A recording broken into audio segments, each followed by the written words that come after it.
Greetings! For those of you wondering why there's been a several month-long pause from my last video, is that I decided to go on sabbatical, take care of things that I was supposed to take care of. But in plain English, I had a lot to do. Second reason was, I think I complained in one of my last videos that it was difficult to get subjects for the videos because of my not being too keen on going to thrift stores or whatever. And everybody seems to be buying everything that's available on eBay and local for sale ads and stuff like that. It was kind of difficult to get a hold of anything that I would consider would have made an interesting subject for a video. But things have changed. I've actually gone into thrift stores where, at least around where I am, it looks like it's forbidden now for people to wear masks, and everybody has their heads in the sand and basically saying the pandemic is over. Well, anyway, that's a discussion for some other time. But things have opened up, and I've been able to acquire a few subjects that I feel are worthy of making a video of. But let's get on with the show.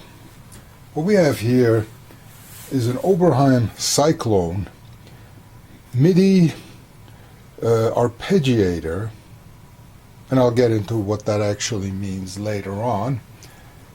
It's part of their Performance Effects series, which they renamed Perf/X, which is a little bit of an unfortunate name in my opinion. But anyway, they built 5 models, and it's the ideal setting: design and build the hardware once, and then write new software for it, and put a sticker on it that tells you what the buttons do.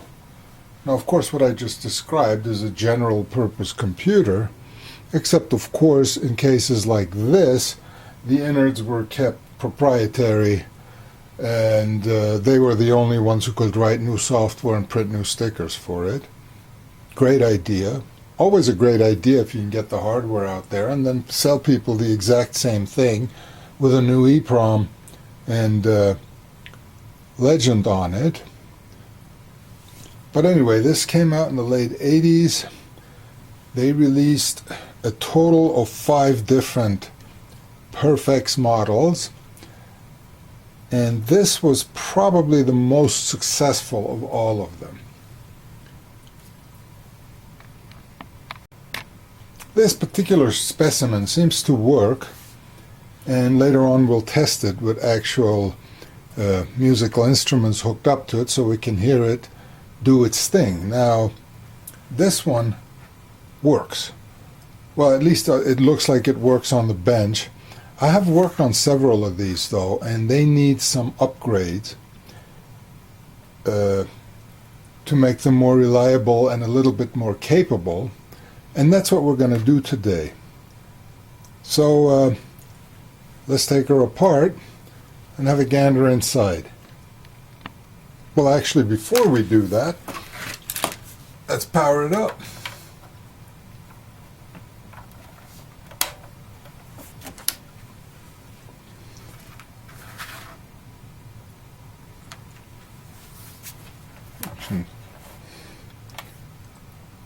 See, things work. Buttons respond.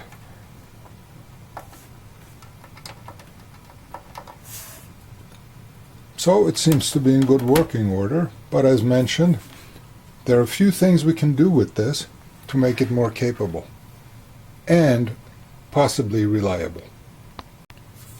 We'll remove some screws to get to the PCB. I'm sure you enjoy watching me remove screws. So I'll make that take as long as possible. it's opened up, I removed the screws of the case and the ones holding the PCB in place. And one of the weird things here is this is kind of stuck to the upper half of the case, which is one thing we're going to fix. And the reason for that is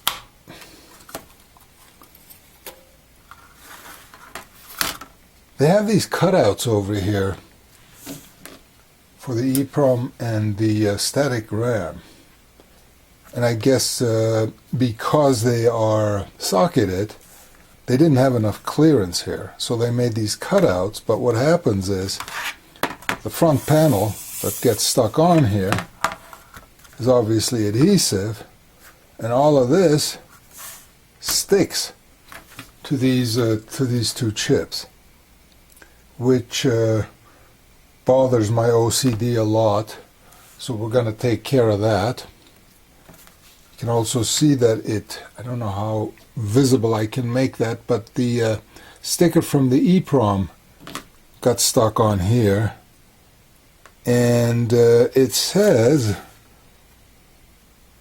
I don't know what it says something 1.0. So this is running firmware version 1.0. I so happen to know that there's a version 1.2 out there, which has fixed a few bugs, and we're going to replace that.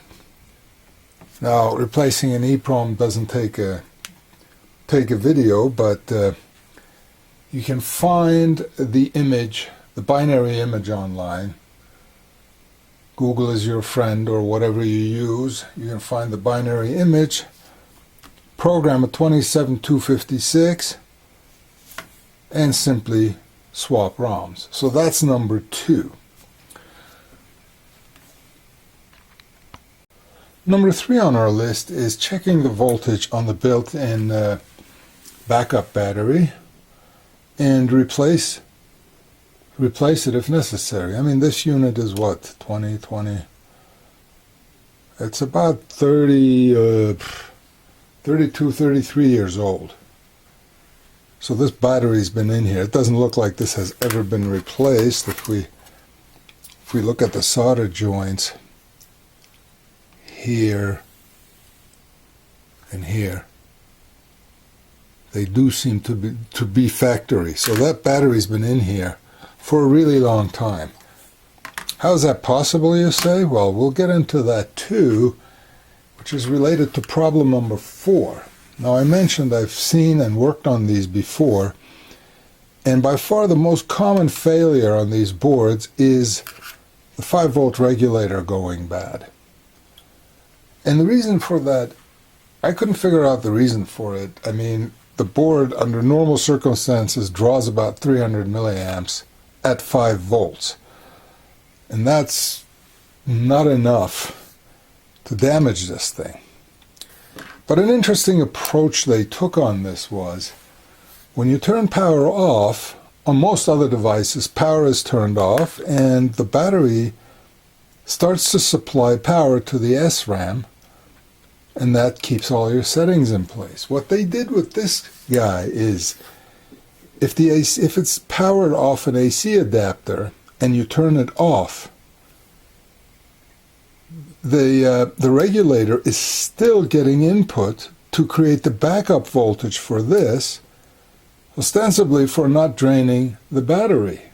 But what that means on the other hand is that thing, if you have it plugged in for months or years or decades, this thing is always on. Now, it takes very little current to back this ROM up to save its contents. But keep in mind, this thing has to drop what? The input is 9 volts DC. This thing has to drop 4 volts permanently when that's plugged in. And what my guess is that with this thing sitting there for years and years and years, dropping 4 volts just doesn't go over too well with it, and it decides to fail. So we're going to try to address that too. And finally, number 5 is that the Perf modules were supplied with a ginormous amount of SRAM, this guy with 8K. And that limits you to 32 presets and other stuff, but they even mention in the manual that you should go in and get yourself a 32K SRAM chip and put it in here. And then you can have 100 presets and many other wonderful things, whatever they are, I can't think of it right now. But that's going to be number 5, a complicated operation where we pull this, find us a 32K chip, and plug it in. So now that we got our marching orders, let's get going. But before we go on, let's briefly look at the system as a whole. It's driven by an Intel 8031 embedded 8-bit processor that's clocked at 12 megahertz. But the way this thing works is it pre-scales the input crystal by a factor of 12. So essentially, instruction cycle is run at 1 megahertz. It's got a static RAM, an EEPROM, processor, some nickel and dime logic. Something's smelling burnt here.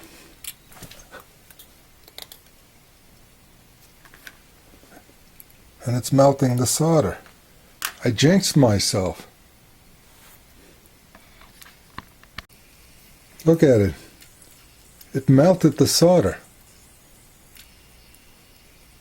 And my pointer. Well, I guess it needs a new voltage regulator too.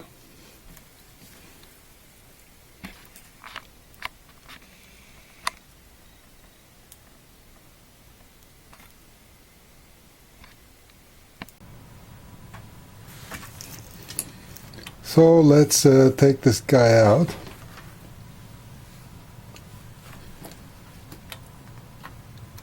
I guess the solder has solidified again.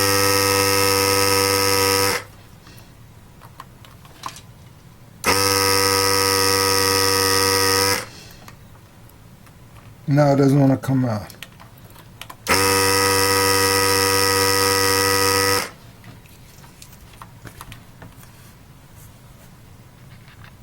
Well, there's what she looks like. I mean, there was a piece of double-sided tape under here. Did I accidentally press on it and it shorted itself against something here? I don't know.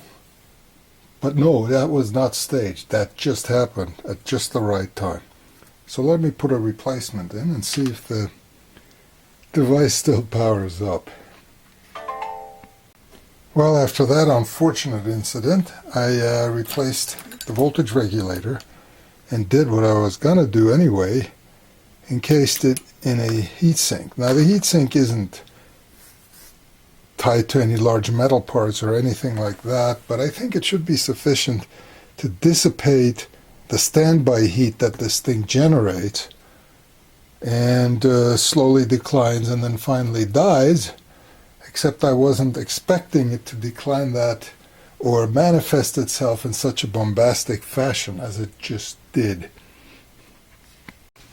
Alright, let's make sure that we have good voltage.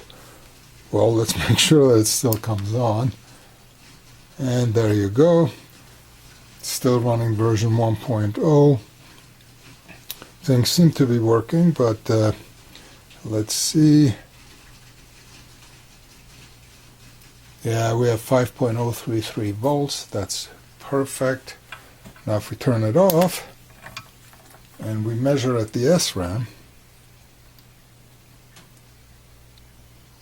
you'll notice we have a diode drop, but we still got 5 volts going into it.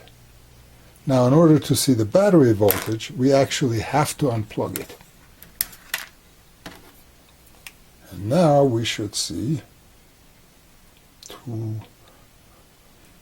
well, I guess we got to wait till the bypass caps discharge. But as you can see, they're going to discharge down to the battery voltage minus a diode drop, because there's diodes involved in there that gate either the battery voltage or the regulated voltage to the SRAM. And it should slow down at this point, hopefully. And it stabilizes at 2.8. The battery voltage itself is 3058, which is one of our other tests. This battery, which is very old, obviously still maintains its voltage. So the design approach of having, whenever there's a power supply plugged in, still powering the regulator and thus feeding the SRAM, well, I guess it achieved its results in that it kept the battery alive. But unfortunately, I still think that still caused the regulator to fail. Now I know, what a coincidence that it failed right on the bench, but stuff happens, guys. Anyway, let's quickly do all the other stuff we talked about. And yeah. Okay.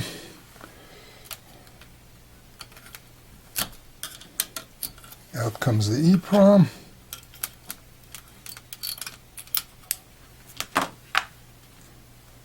And here's the one I burned.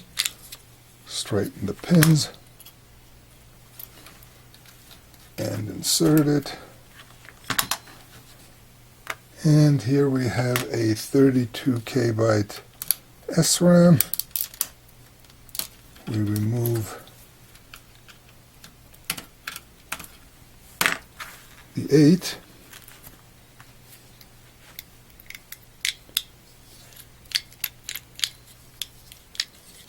Insert the 32. Okay. Now it's going to be all confused originally because it's got a new firmware and a larger RAM in it. But the way, what you do is when you turn it on by switch, if you hold down this button, it will restore RAM to a known state. So that's what we're going to do. Also, pay attention to this, because the first number that shows up is going to tell us what the firmware revision is. So, button down, up, 1.2. So that's good. Now to check whether it recognized the 32K, remember when we did a preset selection, it went all the way to 31. And then you couldn't go any further because it can only hold 32 presets. But now, and yes, it's going to go all the way up to 99, because with the new RAM, we get to store 100 presets. So all of that seems to have worked. And the last maintenance issue was the sticky underside of the control panel. So I put some electrical tape on it, and it just so happened that the width of the tape is exactly what these cutouts are. So we're done. Let's put it back together and see if it actually does anything other than blink lights. Alright, so here's the setup. We have a control keyboard that basically generates MIDI messages that tell the rest of the setup what notes have been pressed. Those are routed into the input of the Cyclone. The Cyclone mangles what it sees, sends it out, and sends it to this module, which emulates a piano. So to start off, we can set the we can set the Cyclone to bypass, which means it isn't there. Whatever you play on the keyboard is played on the piano module.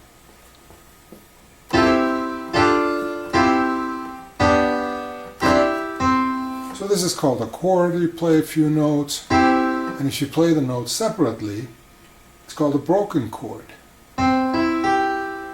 or an arpeggio, playing the separate notes. Fine. So now we activate the cyclone, and if we play a chord, it's going to break it up for us and do things with it. This is a basic patch.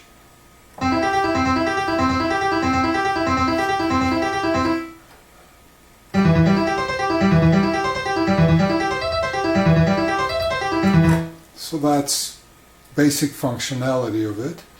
It is just playing the notes, and it's dynamically picking up changes. So if I start with one note,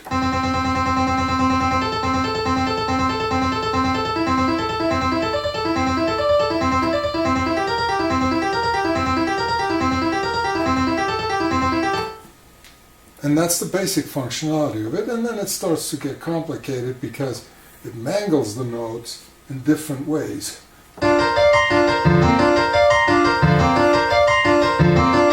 It's doubling notes there. I'm not exactly sure what they all do. I haven't read the manual in a while, but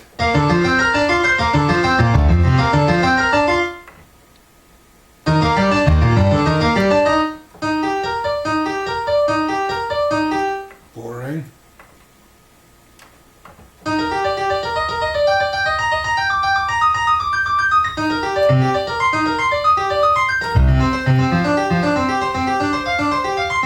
So it's basically a lazy piano player's perfect tool, because it'll break up the chord and do things with it and make you sound like you know what you're doing. Or maybe not, but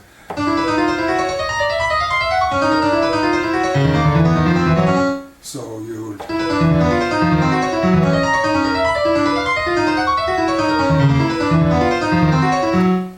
And just for comparison's sakes, of course, if you play the same stuff without it turned on,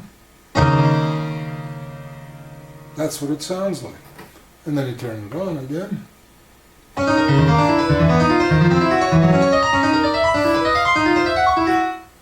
So there you have it. It works. This is not trying to be a lesson in what an arpeggio is or not. This is just a functional test of the Cyclone, which has come alive. Well, thanks for watching. Here's the culprit. Look what I did to my pointer. Oh well. That decided to die just as I was talking about it. And if you have any suspicions of me having staged this, please tell me, how could I possibly stage it so it blows up the first time I disassemble it and turn it on? I mean, if I knew how to do that, I'd be doing a video every night. But anyway, so this guy went bad. I couldn't find any shorts. I couldn't find any bent capacitors. I couldn't find anything. I just put a new one in. I put a heatsink on it. And the heatsink isn't going to change anything short term. It's just going to be there for, if you leave it plugged in, that at least it dissipates some of the heat it generates because of the voltage it's dropping. One thing is that when you're using an old-time linear power supply, even though it may say 9 volts DC, it's going to put out closer to 10 or 11 volts. So the voltage drop at 11 volts is 6 volts across the regulator, and that'll wear it out after a few years. Anyway, next time we'll look at some of its brethren, because there's a bunch of others that I mentioned, and we'll just have a listen and have a look at those. But basically what I'm going to do is just briefly demo them to see what they're doing, and that'll be that. See you next time. And don't forget to comment and like and all the other good stuff.